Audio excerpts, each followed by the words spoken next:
Hi, I'm Simon Breakspear, a former high school science teacher. And at the moment I lead an organisation called Agile Schools. And we're committed to helping teams of educators come together around problems of practice and use evidence-informed approaches to Agile innovation. One of the most exciting things we're doing in having this conversation today about the future of learning, about teaching, about the role of technology, is that there is no already written blueprint that we can just pull into our schools, pull into our classrooms and follow. In fact, if we're going to innovate, we're going to have to push the boundaries together. Of course, using the best available research and the best available practices that have happened before. But now as teams of educators, we need to actually innovate into new frontiers, finding ways to use the best available technology tools to actually have an impact in our schools, in our classrooms, and with our particular students. So today what I want to do is to share 3 ways that you can step into more agile approaches to innovation, whether it's across an entire school or within a particular classroom.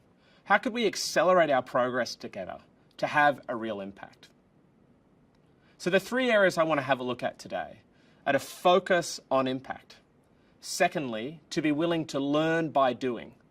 And lastly, that we need to cultivate teamwork. Focus on impact. It should go without saying in educational innovation, but the point of our innovation work is not just to make learning look different, but for it to actually be better for students. So as we start to engage in our innovation work and as we adopt this agile approach, we need to be clear about the impact we want to have on student engagement and progression. We should be talking with each other as colleagues and engaging with students and considering what is an area of student knowledge or skills or dispositions that we want to get better at developing. There might be areas where we think we want to move in and ensure that these students have a chance to progress in ways they haven't before. There might be other areas where we want to say we want to push students to new levels in higher order competencies and skills. But to start a conversation about innovation really needs to be a conversation about what impact we want to have on learners. Of course, the challenge is once we start getting inspired and we start to talk as colleagues about what impact we want to have, as we start to go out and look across our school and have conversations with students about what we could do, there's a huge list of things that we could do that get us energized for the work. But part of the discipline of taking an agile approach to this work is to be willing to do less but better. To say we don't want to just be inspired, we don't want to just have good intentions, we want to get all the way through to impact, and the way to do that is to discipline ourselves and to go after less but better. To be willing not just to do something we could do, something that might be sort of important, but to go after the next most important learning and teaching area that we need to see improvement for in our students. If you're really struggling here, why don't you ask, what do our students need us to learn next? Help their agenda and what they need for learning set your innovation agenda as colleagues, as you really consider what is the impact you want to have. And what is the one area you should focus on at this time in your innovation work? I remember working with one team that were getting very excited about trying to build learner agency. They were worried that some of their students knew what to do when they knew what to do, but weren't all that sure what to do when they didn't know what to do. And they wanted to build the kind of learners who didn't just have the answer, but knew what to do when they were tackling something more complex. And they were really starting to have a conversation about developing learner agency. A terrific area to work on. But as they started to focus, they said, hey, how could we reduce the grain size of the problem we're working on? Learner agency is terrific, but it's still very big. How could we get more focus? And they looked at the research on learner agency and they identified metacognition as an area that research would suggest is useful to develop in students if you want to improve engagement and progression. And they went even more narrow and they said, well, metacognition across all subject areas. And they decided they wanted to particularly focus on metacognition in mathematics to improve engagement and progression. You see, if you want to do big things, you need to be willing to focus on specific things. It's not that you won't get around to solving or improving the other areas, but first get impact in something specific, learn from it, and then move to the next round. So focus on impact. So the second element of an agile mindset is to learn by doing. Planning is terrific, and doing some analysis and thinking about how we're going to try to solve the problems we're working on is absolutely worthwhile. But sometimes we can fall into analysis paralysis, overthinking, over-planning, where actually what we really need to do is to get into the work, to try to take some action, to have a bias towards action, to learn by doing. An agile approach to innovation is really driven by the motto of starting small, learning fast, and failing well. By starting small, we say, let's de-risk this innovation. Rather than making huge change, let's get really specific about a small little piece of the work that we can get started on. And then as we get into the work, we're willing to learn fast and to fail well.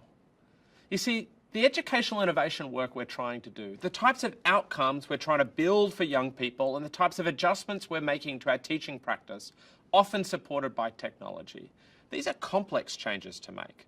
And so we shouldn't expect to get it right the first time. It's going to take us a few iterations, getting into the work, seeing what's working and what's not working, and then be willing to try again until we find a way to have the intended impact.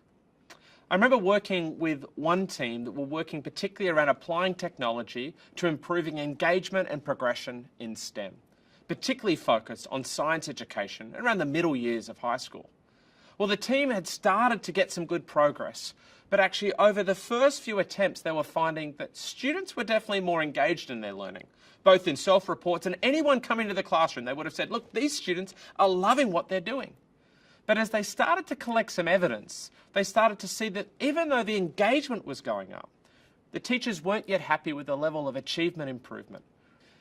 To be clear, the kids were engaged, but they weren't developing the important knowledge and skills necessary for science progression. And so the teachers, rather than giving up, rather than saying, well, that didn't work, let's move to something else, they said, let's go to the next iteration. And they started to pivot and shift in their teaching design and collect some more evidence to see whether or not they were then moving towards getting the impact that they want. In our work at Agile Schools, we say, hey, don't run a marathon, focus on the next sprint. Focusing on short, time-bound pieces of work, often just 1 to 4 weeks at a time, where teams come together, they work on the next most important thing. They collect some evidence to see whether or not the thing they're doing actually is making learning better. And then reflecting on that evidence, they ask each other, what adjustments do we need to make next? You see, adopting an agile mindset means we need to be willing to learn by doing, bit by bit, creating the next piece of our solution, being steered by the evidence of what's working, for whom, and under what conditions. And the third way that you can step into more agile approaches of innovation is to cultivate teamwork. You see, educational innovation is not about lone innovators and lone change makers who have an incredible idea and can go off and do it on their own. No, educational innovation is definitely a team sport. We're going to need to draw on diverse experiences, backgrounds, and expertise as we bring people together both from inside our school and even beyond in the community, in the parent community, from industry, to come together to help us to innovate new approaches to the work that we're doing. And as we start to work together, it's on us to actually improve the quality of the teams that we're in. If you like, taking an approach to teaming our own team, seeing teaming as a verb, something that we're actively involved in together. So as we increase the horizontal responsibility to each other, to turn up and get the next piece of the work we're doing done. In technology companies, they often call this a Scrum Meeting, where they come together and they ask, what have you done? What are you going to do next? And what's getting in your way? And it's terrific when teacher teams can come together and say, here's what we've done. Here's the next piece we're focusing on. And these are the things that are getting in our way and are slowing us down. And leadership can then be supporting those teacher teams, trying to remove any obstacles and creating the enabling conditions for them to do that work together. We as educators have some of the most incredible opportunities in front of us to take the best of what we know from educational research and emerging technologies and approaches that can give us new approaches to learning like never before. But it's not so much about the new research or the new platforms. It's now about the innovation processes that we can use in our own local classrooms and our own schools to focus on impact, to be willing to learn by doing, and to cultivate the teams that we work in to have a greater impact. So why not give agile innovation a go in your school with your colleagues? Embrace that agile mindset. Work alongside your team and be willing to take fast, iterative action until you have the impact that you want on student learning outcomes. Thank you for joining Education on Air. Now it's time for the Breakout Sessions.